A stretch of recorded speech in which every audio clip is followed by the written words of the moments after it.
जय श्री कृष्णा, राधे राधे। आज के पावन दिन मैं आप सबके समक्ष रविवार व्रत की कथा प्रस्तुत कर रही हूँ। सभी कामनाओं की पूर्ति के लिए रविवार का व्रत अर्थात भगवान सूर्य का यह व्रत करना श्रेष्ठ है। इस व्रत को करने के लिए रविवार के दिन प्रातःकाल स्नान आदि से निवृत्त होकर स्वच्छ वस्त्र धारण कर लें। शांत चित होकर परमात्मा का स्मरण करें। इस व्रत में एक समय से अधिक भोजन नहीं करना चाहिए। भोजन तथा फलाहार सूर्य का प्रकाश रहते हुए ही कर लेना उचित है। अगर आप किसी प्रकार या किसी कारणवश भोजन नहीं कर पाएं और यदि सूर्य छिप जाए तो आपको दूसरे दिन सूर्य उदय हो जाने पर ही अर्घ देने के पश्चात भोजन करना चाहिए। इस व्रत में रविवार व्रत की कथा सुनना आवश्यक है, इसलिए सूर्य नारायण की पूजा करने के पश्चात रविवार की व्रत कथा सुनें। इस व्रत के दिन नमकीन तेल युक्त भोजन कदापि ग्रहण न करें। इस प्रकार विधि विधान से इस व्रत को करने से व्रती का मान सम्मान बढ़ता है तथा उसके शत्रुओं का क्षय होता है। इस व्रत को करने से आंख की पीड़ा के अतिरिक्त अन्य सब पीड़ाएं भी दूर होती हैं। आइए भक्तजनों, अब हम इस व्रत की कथा को सुनते हैं। सब बोलिए सूर्य नारायण भगवान की जय। पुराने समय की बात है, एक बुढ़िया माई थी। उस बुढ़िया माई का यह नियम था कि वह प्रत्येक रविवार को सवेरे ही स्नान आदि से निवृत्त होकर पड़ोसन की गाय का गोबर लाकर उस गोबर से अपने घर को लीपकर फिर भोजन तैयार करके भगवान को भोग लगाने के पश्चात ही स्वयं भोजन करती थी। उस बुढ़िया माई के इस व्रत को करने से उसके घर में धन धान्य की कोई कमी नहीं थी।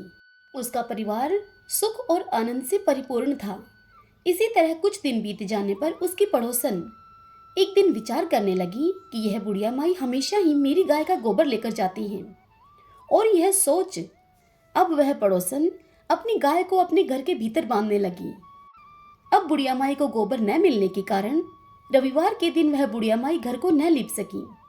इसलिए बुढ़िया माई ने न तो भोजन बनाया और न ही भगवान को भोग लगाया तथा स्वयं भी उसने भोजन नहीं किया। इस प्रकार बुढ़िया माई ने निराहार व्रत किया।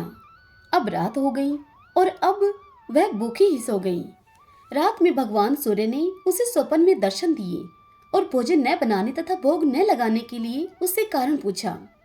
तब बुढ़िया माई ने भगवान सूर्य को गोबर न मिलने का कारण बता दिया। तब भगवान सूर्य ने उससे कहा कि माता, हम तुमको एक ऐसी गाय देते हैं जिससे कि सभी इच्छाएं पूर्ण होती हैं, क्योंकि तुम हमेशा रविवार को गाय के गोबर से घर को लीपकर भोजन बनाकर फिर मेरा भोग लगाकर खुद भोजन जीमती हो। इसलिए तुम पर मैं बहुत प्रसन्न हूँ। मैं खुश होकर तुमको यह वरदान देता हूँ तथा अंत समय में मैं तुम्हें मोक्ष देता हूँ। स्वप्न में बुढ़िया माई को ऐसा वरदान देकर भगवान सूर्य नारायण अंतर्ध्यान हो गई, और जब वृद्धा की आंख खुली तो वह देखती है कि आंगन में एक अति ही सुंदर गाय और बछड़ा बंधे हुए हैं। वह गाय और बछड़े को देखकर अत्यधिक प्रसन्न हुई और उनको घर के बाहर लाकर बांध दिया। वहीं खाने का चारा भी उनको डाल दिया। जब उसकी पड़ोसन ने बुढ़िया माई के घर के बाहर एक अति ही सुंदर गाय और बछड़े को बंधे हुए देखा तो द्वेष के मारे उसका हृदय अब जल उठा, तथा जब उसने देखा कि गाय ने सोने का गोबर किया है तो वह उस गाय का गोबर ले गई और अपनी गाय का गोबर उस सोने के गोबर की जगह रखकर चली गई। अब वह पड़ोसन नित्य प्रति ऐसा ही करती रही। सीधी सादी बुढ़िया माई को इस बात की खबर तक न हुई। तब सर्वव्यापी भगवान ने सोचा कि चालाक पड़ोसन के कर्म से बुढ़िया माई ठगी जा रही है। तब भगवान सूर्य नारायण ने संध्या के समय अपनी माया से बड़े जोर से आंधी चला दी। आंधी चल जाने के कारण आंधी से डरते हुए बुढ़िया माई ने अपनी गाय को घर के भीतर बांध लिया। जब सुबह हुई तब बुढ़िया माई ने देखा कि गाय ने सोने का गोबर दिया है। यह देखकर बुढ़िया माई के आश्चर्य का ठिकाना न रहा। अब तो रोज ही बुढ़िया माई रात के समय गाय को घर के भीतर बांध लेती। उधर पड़ोसन ने देखा कि बुढ़िया माई गऊ को घर के भीतर ही बांधने लगी है और उसका सोने का गोबर उठाने का दाव भी नहीं चलता। अब यह सोच सोचकर वह पड़ोसन ईर्ष्या से जल उठी और कुछ उपाय न होता देखकर उसने उस देश के राजा की सभा में जाकर राजा से कहा, महाराज, मेरे पड़ोस में एक बुढ़िया माई के पास एक ऐसी गाय है जो कि आप जैसे राजाओं के ही योग्य है।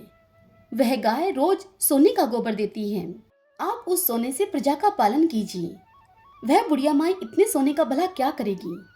राजा ने महल में आई हुई उस महिला की इस बात को सुनकर अपने दूतों को बुढ़िया माई के घर से गाय लाने के लिए आज्ञा दे दी। बुढ़िया माई प्रातः ईश्वर का भोग लगाकर भोजन ग्रहण करने ही जा रही थी कि एकाएक राजा के कर्मचारी गाय को खोल कर ले गए। बुढ़िया माई ऐसा होता देखकर बहुत रोई, बहुत चिल्लाई, किंतु कर्मचारियों के समक्ष कोई क्या कहता। बुढ़िया माई की एक न चलने दी। उस दिन बुढ़िया माई गाय के वियोग में भोजन न खा सकी और रात भर रो रो कर ईश्वर से गाय को पुनः पाने के लिए प्रार्थना करती रही। उधर राजा गाय को देखकर बड़ा ही प्रसन्न हुआ, लेकिन सुबह जैसे ही वह राजा उठा, महल गोबर से भरा हुआ दिखाई देने लगा उसे। राजा यह देखकर घबरा गया। उसी रात राजा को भगवान सूर्य ने स्वप्न में दर्शन दिए और कहा कि राजा, गाय वृद्धा माई को लौटा दे, इसी में तेरी भलाई है। वृद्धा माई के रविवार के व्रत करने से प्रसन्न होकर मैंने उसको यह गाय दी थी। और यह कहकर भगवान नारायण अंतर्ध्यान हो गए। तत्पश्चात दूसरे दिन राजा ने सुबह ही वृद्धा को बुलाकर बहुत से धन के साथ सम्मान के सहित वह गाय और बछड़ा उसे लौटा दिए। उसके पड़ोसन को बुलाकर उचित दंड दिया राजा ने। इतना करने के बाद राजा के महल से वह गंदगी दूर हो गई। उसी दिन से राजा ने नगरवासियों को यह आदेश दिया कि राज्य तथा अपनी समस्त मनोकामनाओं की पूर्ति के लिए रविवार को व्रत करो। रविवार का व्रत करने से नगर के सभी लोग सुखी जीवन व्यतीत करने लगे। अब कोई भी बीमारी तथा प्रकृति का कोई भी प्रकोप उस नगर पर नहीं होता था। सारी प्रजा सुख से रहने लगी। सब बोलिए सूर्य नारायण भगवान की जय।